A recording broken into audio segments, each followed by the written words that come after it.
Hi guys, welcome back to my channel. So today I just want to do a little bit of a luxury low-buy update and just have a little bit of a chit-chat video. So I started my luxury low-buy on the 1st of December in 2023 and it has been almost 3 months now, and I must say this past month has been a lot easier than the first 2 months. So within 2 weeks of making the resolution to go on this luxury low-buy, I fell off the bandwagon completely and I was kind of stunned by my own automatic reflexes of shopping to the point where it was almost an unconscious decision to shop.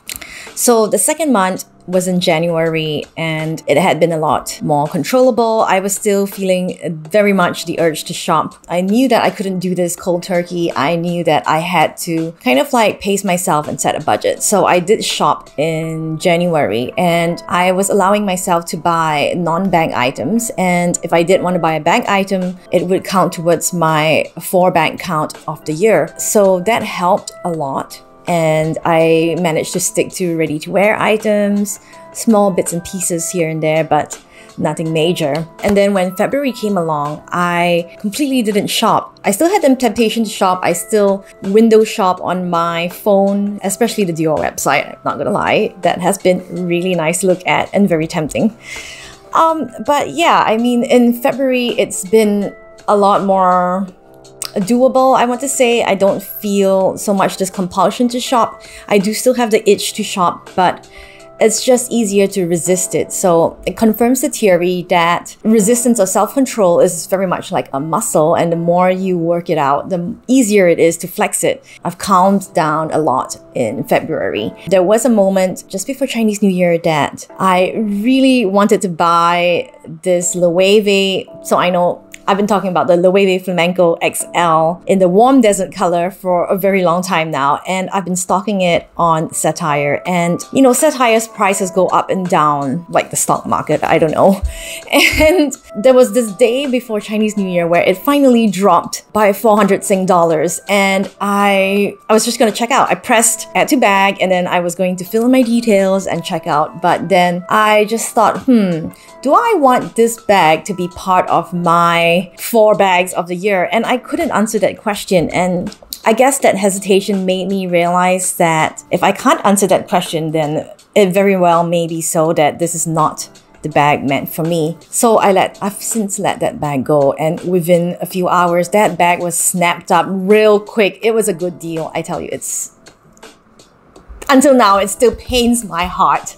Anyway, I still have days where I will wake up in the morning and I will go to that page and I will refresh it, see if it's come back in stock, and it's sadly still out of stock. Or maybe fortunately for me, it is still out of stock and I can't buy it. So that's been helpful. So come February the 14th, Valentine's Day, I don't really celebrate Valentine's Day, honestly. I can't remember the last time I did. 14th of February is actually the first day of the Lent period of fasting, and I'm not terribly religious, I would say, but I do have my faith, and I decided that I would do the Lent fast this year again. What I fasted from last year, probably bags. So on top of doing the luxury low buy, I've decided to add all fashion items to my Lent fast this year, and it ends on the 28th of March. So I hope to God that I am not going to go crazy on the 28th of March when my Lent fast ends. I don't think I've been shopping excessively on the fashion front, meaning like contemporary brands, or I've been trying very hard not to shop fast fashion. I have bought some things for Chinese New Year, like this very casual blouse, and it's not luxury. That's been helping me with my shopping itches, and I haven't gone overboard with it either. So I know that this Lent fast just adds that extra level of pressure on myself. I have been feeling it. It's not even been 10 days since my Lent fast started, and I've been feeling the squeeze. Not gonna lie, it's not easy to be doing a fast on top of a fast. Last week, I almost bought a bunch of stuff, like just tops and bottoms. When I was queuing up at the cashier, I was like just thinking to myself, wait a minute, what are you doing? Why are you doing this? You are on the Lent fast. So I quickly dumped the items and I kind of like dashed out, and I'm pretty sure the sales assistant was really appalled at my behavior, but it's fine. It's fine. I'm happy that I stuck to my fast and I can move forward. So actually what made me come out of this dry period of making videos was watching Jessie Styles. And hi Jessie, if you're watching. And she was making this video of the question like, will collecting luxury bags ever be over? Because there are certain phases in collecting things. Luxury bags happens to be one of the things that people do collect now. And I don't know if it will stay in fashion 30 years from now, 40 years from now. I mean, on a very deep level, these bags individually give me so much joy. And I feel like the day they stop giving me joy is the day that I will let them go, if they are worth anything at all. But for the time being, I don't think shopping luxury or buying bags is an investment of any sort in terms of real investment tools. Let's not kid ourselves. It is money down the drain, but you are actually exchanging it for the enjoyment and the pleasure of a good. On that level, that is what you are paying for. You're paying for an experience, a memory, something intangible, and something also extremely tangible and extremely pleasurable to hold on to. I was watching this other video on what are we paying for when we buy luxury. For example, a luxury bag. There is a functional value, which is the value of the usefulness of a bag, the symbolic value, the status that it brings, the brand heritage, the story, the marketing, everything adds to the symbolic value. And also we measure each other up by appearances. And so the symbolic value of carrying a luxury bag, very much like driving a luxury car, would give the appearance of an elevated status in society. Basically, it means that you've made it in capitalism. So there was functional value, symbolic value, and hedonistic value. That's the third value. And the third value is basically something like the pleasure of touching, the sensation of touching, say, very nice, soft Togo leather. It's so buttery soft. It's so luxurious. Smelling it.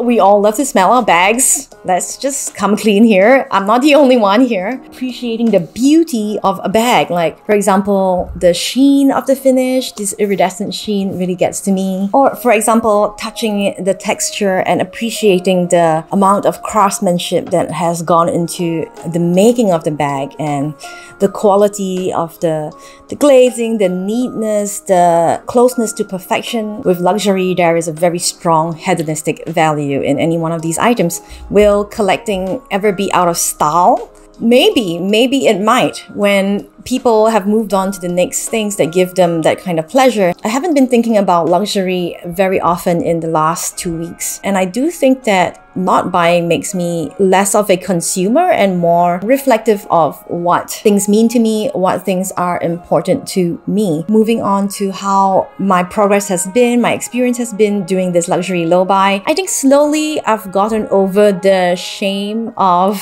falling off the bandwagon. I've actually slowly started feeling increasingly more proud of myself for being able to resist. And I do think there's some kind of satisfaction in that. So last year I was kind of giving myself the freedom to just buy wherever my heart leads. And there was this kind of pleasure and also connection with my gut and my instinct. I very much enjoyed that experience, and I feel like this year doing the luxury low buy is going to be a different personal journey with myself. And so maybe the functional value of collecting things is very much a tool of self-exploration. And I'm not saying this in terms of something that you do to replace therapy or any kind of very deep and intentional self-work. But I do feel like luxury does occupy this semi-casual therapy space in our lives, and that maybe is a function of collecting luxurious things in life. I want to briefly touch about the things that have been tempting me. So that Loewe XL flamenco in the warm desert. Oh my god.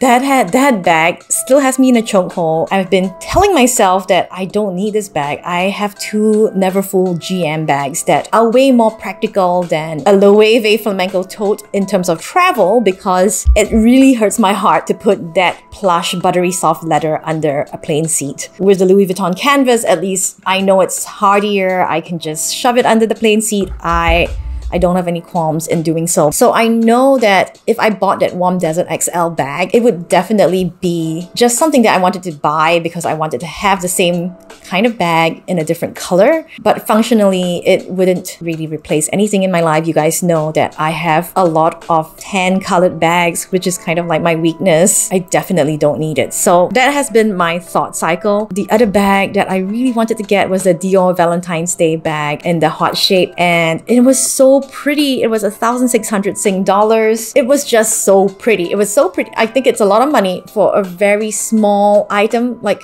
it's just an SLG size item. So what saved me was the fact that I couldn't decide between the red and the pink. I love both of those colors, and I think that if this was me last year, I would have ended up buying both colors. And the next thing that I wanted to buy, and I almost pulled the trigger on this item, was a Rouge Grenade Mini Kelly that popped up on the secondhand market here. Oh my god, this was a major temptation for me because this Rouge Grenade Mini Kelly with gold hardware in the Epsom leather, it kind of fulfilled what I call my Venn diagram of desire. I have had these 3 items on my wish list for I think more than 2 years now, and the first item is a red Kelly bag, a mini Kelly bag that I've been wanting, and I am open to many different colors. Mini Kellys are something that I feel was a fixation for me last year. It went away, and then I met a bunch of wonderful, lovely luxury bag ladies that I have come to know on Instagram, and meeting them kind of made me want my Mini Kelly again. That Mini Kelly appetite just surged forward again. So, and the last item was a Rouge Grenade item. I've been eyeing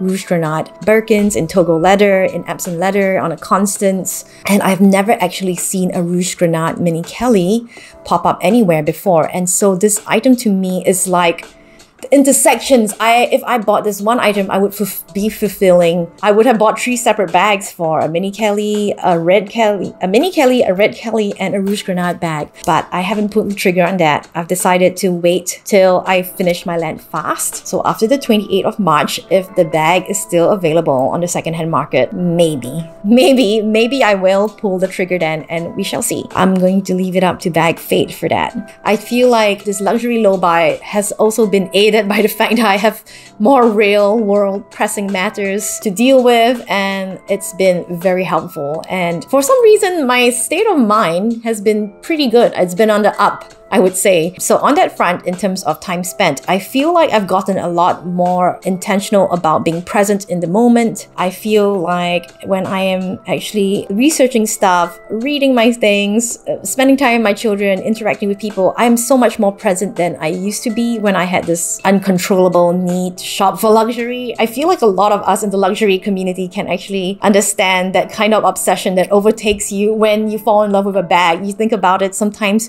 you even lose sleep about a bag, about said bag, and there's some kind of pleasure in losing yourself to something like that. But in doing a low buy, I feel like you regain parts of yourself. So, you know, it's not to say that losing yourself is wrong, but it is kind of fun to see that you can be a master of your own experiences, such that you can choose to lose yourself in something, or you can choose to gain yourself back. I feel like in terms of staying present, being in the moment, I feel like I have really enjoyed this improvement on my low buy.